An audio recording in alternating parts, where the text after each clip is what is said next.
My friend ruined our EuroTrip because she gave me the silent treatment for half the trip. I've known Lizzie 23F for the past 2 years, going on 3.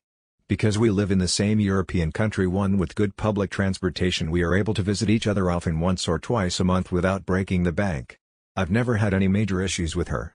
Occasionally she would snap at me for being a few minutes late to events, which is fine, but never like this. Now, the thing about Lizzie is that she's a serial dater. This woman has a new boyfriend every 1 to 3 months. I am all for women living their own lives, but oh my goodness. She would almost always call me after a breakup crying about how her ex was abusive to her and how there were no good men in the world anymore. I was there for her. I was sympathetic. I thought that she simply got dealt a bad hand when it came to men, but I've recently come to the realization that she was the problem the whole time. Fast forward to a few weeks ago. She just got out of another relationship and, naturally, she was devastated and wanted to take her mind off of things. I suggested planning a mini weekend vacation to France. It would be our first vacation together. She was overjoyed and took me up on the offer. We were able to find a cheap hotel in a very well-known city.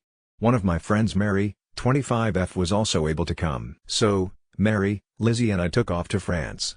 The first day was lovely, just lovely. The weather, people, food, and transportation were top tier. Lizzie told me that she had plans for us the whole day next day, from 9 a.m. to 9 p.m. Great. At around 8 p.m., after dinner, I told her that we should head back so we can rest up for tomorrow. Lizzie didn't like this. She said that she really wanted to go clubbing. Okay, cool. I told her that we could go, but I'd rather not stay out too late because I'm someone who needs my 8 to 9 hours of sleep before going on an all-day outing. She was cool with this. We go to a bar, and then leave to the club at 11 p.m. To spare you the details, the club was great. Mary, Lizzie, and I are big on dancing, so we were having a blast. It was about 1:30 a.m. when I told Lizzie that we should head home. She said no, I want to party, so I was like, yeah girl, me too, but if you want me to participate in the morning activities, I need to go home. She sighed and said just another hour. Another hour turned into 3 a.m., and when I asked to go home again, she started tearing up and said she needed this night out after her breakup, so we ended up staying until 6 a.m. The bouncer had to clear us out because we were the only ones on the dance floor. She told Mary and I that the bouncer was super intercourse-ized for kicking us out because technically the club closes at 6:15, not 6. She also added that the bouncer, a male, probably has nothing better to do and should be cheated on by his wife. I asked what her reasoning was behind this and she said, oh, I mean, he obviously has issues if he doesn't want to see people happy. So he should be unhappy. She was dead serious, by the way. She was very upset that we were kicked out 15 minutes early. Anyway, we arrive at the hotel at 6:40 and just as we were about to go in, Lizzie says that she's hungry. I tell her that I'm heading inside and that she can eat with Mary, but again, Lizzie didn't like that. She pouted and said it would really mean a lot to me if you did something as small as eat with me. So, of course, I go to McDonald's with her. The line was super long and we didn't get served until around 7:20. The whole time in line, she was telling us about her exes and how they all said she was too much to handle and how that was super intercourse-ized, because all women have emotions that men need to understand and they always refuse to educate themselves. Ha, okay Lizzie. We eat and arrive at the hotel at around 7:40. Lizzie says that she's setting an alarm for 9:30 a.m. so we don't miss breakfast at the hotel. I told her that I don't want to eat breakfast and I'd rather sleep in. Lizzie didn't say anything and we fell asleep. Sure enough, her alarm goes off at 9:30 and she tells Mary and I to wake up and get ready for food. I said no, I want to sleep for a little while longer as I didn't get much sleep. She turns to me and exclaims, "You're ruining this vacation seriously? It's just breakfast," and I say, "Yeah, it's just breakfast. I don't need to eat, and I'll eat later." Lizzie becomes quiet and leaves the hotel room for breakfast. Mary joins her. I close my eyes to go back to sleep and they return at about 10 a.m. Lizzie is dead silent. I ask when we're going to leave the hotel to get our day started and she says, "Well, you already ruined it, so." At about this time, I'm pretty fed up with her. I say okay and go back to sleep. Lizzie and Mary end up sleeping till 1 p.m. and I get up a little earlier than them to get ready. They take 2 hours to get ready, so we don't end up actually leaving until around 3 p.m.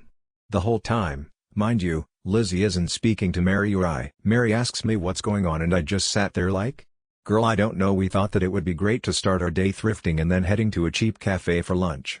When we arrive at the thrift store, Lizzie sits on the floor and stares at her feet.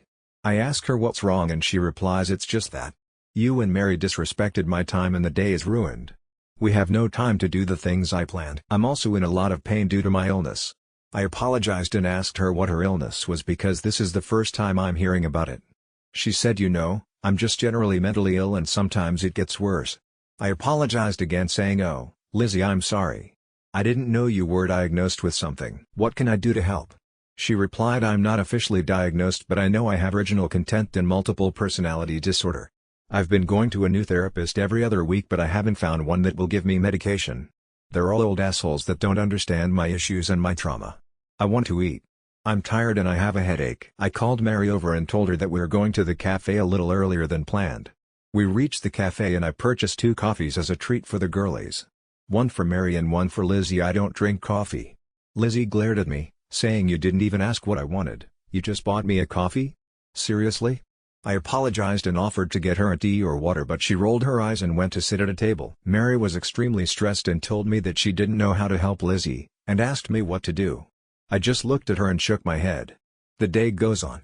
Lizzie is mostly unresponsive, aside from her complaining about Mary. Now, Mary has done nothing wrong this whole trip. Admittedly, she likes to stand at attractions a little too long but we're on vacation and it really isn't a big deal if you want to stare at the Eiffel Tower for 30 minutes rather than just walk by it, which Lizzie wanted to do. Lizzie, whenever Mary would leave to use the restroom, would latch on to me saying, "Ugh, she's holding us back." I'm so pissed at her. Why is she taking forever? It's just a stupid insert attraction. I told her that we're on vacation and we should accommodate everyone's wishes within reason. Her response to that was pouting and going back to being quiet. The deal breaker, though, was what happened between Mary and Lizzie. Mary was trying to be very tolerant of Lizzie and her mental issues, but this is the single thing that broke it. Mary wanted to get cash out of an ATM. The ATM was about a 5-minute walk away from an attraction Lizzie wanted to see. Lizzie argued with Mary that we didn't need cash, and that it would take up too much time from their trip.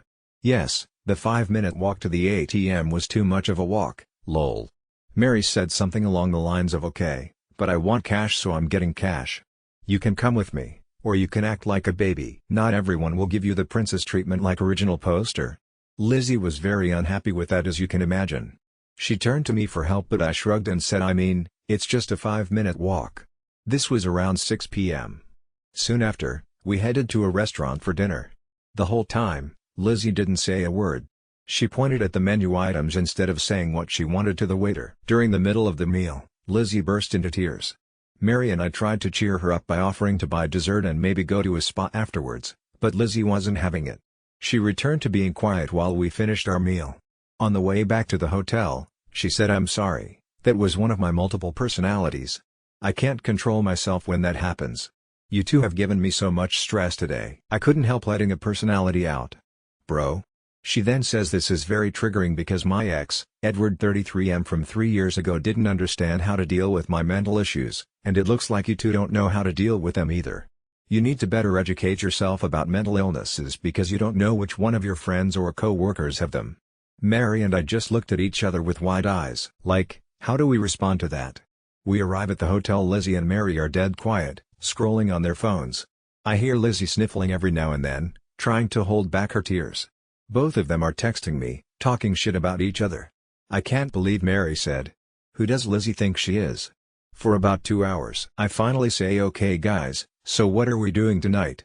And both of them sigh and turn in the opposite direction of me. As you can guess, we didn't go out. At around 10 p.m., they decided to give a go talking it out in front of me. Both of them expressed how much pressure they were feeling throughout the trip. Eventually they made up, but by then it was too late to get ready because the bar we wanted to go to closed within an hour. On the way back home, we hop in a car from a carpooling app.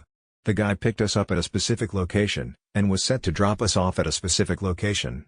Lizzie thought that the drop-off location was too far away from her home, so she told me to tell the driver to drop us off directly at her house.